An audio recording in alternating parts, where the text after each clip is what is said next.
இன்றைக்கு உங்க கட்சியில ஒரு முதலமைச்சர், கட்சியினுடைய பொருளாளர், கட்சிக்கு நெருக்கடி வந்த போதெல்லாம் நீங்க கூட 5ஆம் தேதி நடந்த சட்டமன்ற உறுப்பினர்கள் கூட்டத்தில் எப்போதெல்லாம் கட்சிக்கு சிரமம் வந்ததோ அப்போதெல்லாம் மாண்புமிகு திரு ஓ பன்னீர்செல்வம் அவர்கள் துணையாக இருந்திருக்கிறார் அப்படின்ற கருத்தை எல்லாம் பதிவு செய்யறீங்க. அவ்வளவு முக்கியத்துவம் வாய்ந்த ஒரு பொருளாளர் திடீரென்று இப்படி ஒரு நிலைப்பாட்டை எடுப்பார், இப்படியான குற்றச்சாட்டுகளை முன்வைப்பார் அப்படின்னு நீங்க எதிர்பார்த்தீங்களா? சமீபத்தில் சட்டமன்றம் நடந்தது. அந்த 4 நாள் சட்டமன்ற கூட்டத்தொடரை நான் பார்த்து கொண்டிருந்தேன். அதில் ஒரு விஷயம் தெளிவாக இருந்தது. துரைமுருகன் அவர்கள் ஒரு கருத்தை சொன்னார். நீங்கள் முதலமைச்சராக இருக்க வேண்டும், அதாவது திரு ஓ பன்னீர்செல்வம் முதலமைச்சராக இருக்க வேண்டும் மீதி உள்ள ஆண்டுகளுக்கும், அதற்கு நாங்கள் துணை நிற்போம் என்று கூறினார். அந்த சமயத்தில் நான் எதிர்பார்த்தது திரு ஓ பன்னீர்செல்வம் அவர்களிடம் நிச்சயம் இதற்கு பதில் சொல்வார் என்று எதிர்பார்த்தேன். அவர் என்ன சொல்லியிருக்க வேண்டும்னா,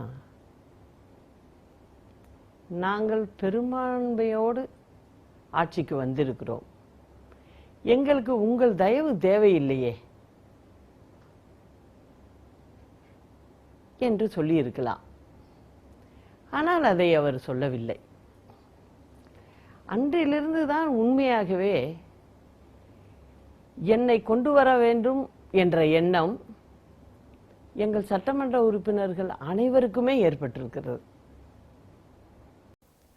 திரு துரைமுருகன் அவர்கள் சட்டமன்ற எதிர்க்கட்சி துணைத் தலைவர், நீண்டகால அனுபவம் வாய்ந்தவர்.